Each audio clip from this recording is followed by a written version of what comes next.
ईमानी पकवान अरब, ईरानी, हिंदुस्तानी, एशियाई, मशरकी, बहरा रूम और अफ्रीकी खानों से मुतासिरात है, जो ईमान के रवायती मसाला तिजारती रास्तों के चौराहे पर अपनी वसीया तिजारती सल्तनत की अक्कासी करता है। पकवान ज़्यादातर चिकन, मछली, भेड़ के बच्चे और चावल के अहम हिस्सा पर आधारित होते हैं। ओमानी पकवान में ज़्यादातर मसाले, जड़ी बूटियाँ और मैरिनेड्स का गनी मरकब पाया जाता है। ओमानी खानों में मुख्तलिफ इलाकों का तअस्सुर मौजूद होता है, लेकिन सारे मुल्क में सालन, पका हुआ गोश्त, चावल और सब्जियों का इस्तेमाल आम है। सूप भी अक्सर खुराक में शामिल होते हैं और ये आम तौर पर चिकन, मेमने और सब्जियों से तैयार किए जाते हैं। अहम खाना उमूमन दिन के वसत में खाया जाता है, जबकि रात का खाना उमूमन हल्का होता है। तो आइए शुरू करें।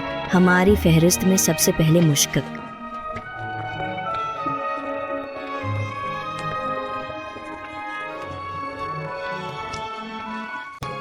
अमली की चटनी के साथ गरम पेश किया जाता है। आप इंतखाब कर सकते हैं कि आप उसे सटिक से खाना चाहते हैं या ताज़ा अरब रोटी के साथ। हमारी फहरिस्त में दूसरा, ओमानी रोटी।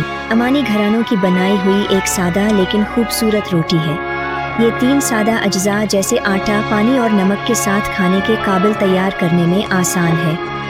इन अज्जा की ज़रूरत होती है या तो बहुत चिपचिपा या पैनकेक्स के बैटर की तरह गीले होते हैं और उसे एक गरम पैन पर पकाया जाता है और ज़्यादातर वक्त मेन कोर्स के साथ पनीर, मायोनीज या शहद के साथ पेश किया जाता है। हमारी फहरिस्तों में तीसरा, मजबूस ने कब्सा का नाम भी रखा।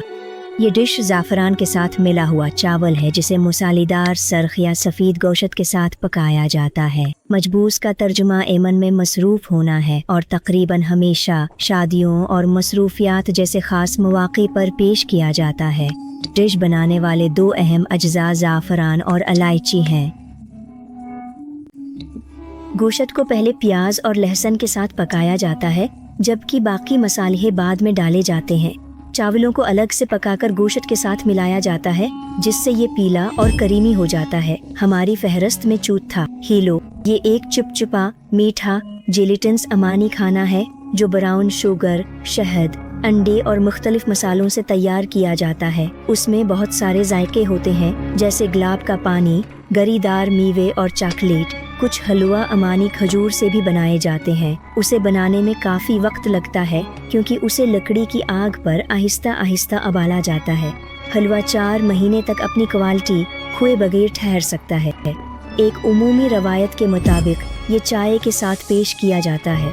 मेहमान नवाजी की एक और उलामत के तौर पर हमारी फहरिस्त में 5वां, हारिस। ये एक रवायती ओमानी खाना है जो आर्मीनियाई दौर का है और 10वीं सदी में लिखे गए मखतूतात में दस्तावेजी है।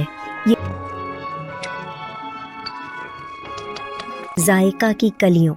उसको तैयार करना आसान है और सादा अज्जा के लिए दरकार तैयार करने के पेश नज़र ये बहुत ज़्यादा जायकादार भी है। हारिस उबली हुई, फटी हुई या मोटे पैसने वाली गंदम का एक मजमुआ है, जिसे पानी में भगोकर गोश्त, शिदा मक्खन और भेड़ की दम की चर्बी के साथ मिलाया जाता है और रात भर छोड़ दिया जाता है। उसे अरबी मसालों के साथ पकाया जाता है और जब उसमें दालचीनी और चीनी डाली जाती है तो उसे बेहतर जायका और खुशबू मिलती है। फहरिस्तों में छठा, मिशवाई। ओमान में मिलने वाली एक और मज़ेदार डिश है जिसका नाम मुन्ह में पानी लाने वाली मिशवाई है। ये एक डिश है जिसमें भनी हुई कंगफश और लजीज लेमन राइस शामिल हैं। फहरिस्तों में 7वें नंबर पर, मिशवात। ओमान में मशहूर पकवान मिशवात में शहद, गोश्त, पालक या पनीर से भरी हुई नरम चपटी रोटी शामिल होती है। रोटी को बेहतरीन गंदम के आटे से बनाया जाता है और इसे बारीक कीक में गूंधा जाता है, अज्जा से भरा जाता है और तकरीबन 5 मिनट तक बेक किया जाता है। यहाँ ये डिश पेश करना मेहमान नवाजी की कौमी अलामत है। ओमानी खजूरें हर किस्म की होती हैं, तो कि ये जायका, साइज और रंग में मुख्तलिफ होती हैं। ओमान में ये तकरीबन कहीं भी मिल सकती हैं। हमारी फहरिस्त में ये 9वें नंबर पर है, शोरमा। ये मशरिक वस्ती में एक मकबूल सैंडविच है।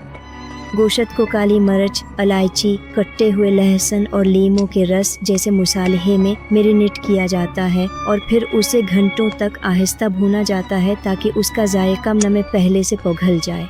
फिर उसे पेटा रोटी में लपेटकर या चटनियों के साथ प्लेट पर पेश किया जाता है। शवरमा ताज़ा बनाया और पेश किया जाता है और उसे पहले से पीक या उसे दोबारा गर्म नहीं किया जा सकता। घर में रवायती रोस्टरों की अदम दस्तयाबी की वजह से शवारमा आम तौर पर सड़क के किनारे खाने पीने की जगहों पर बनी होती है। हमारी फहरिस्त में 10वां नंबर पर शेवा। ये अमूमन अम्मान की कौमी डिश मानी जाती है। ये आम तौर पर बड़ी हड्डियों वाले भेड़ या बकरे के गोश्त से तैयार की जाती है या कभी कभी गाय या ऊँट के गोश्त से भी। गोश्त को एक मसाला बनाकर लगाया जाता है जो अमूमन काली मिर्च, इलायची, लौंग, जीरा या धनिया शामिल करता है। रवायती तौर पर इसे कीले या खजूर के पत्तों में लपेटा जाता है और फिर उसे बोने हुए थैली में रखकर ज़मीन के नीचे भूनने के लिए डाला जाता है।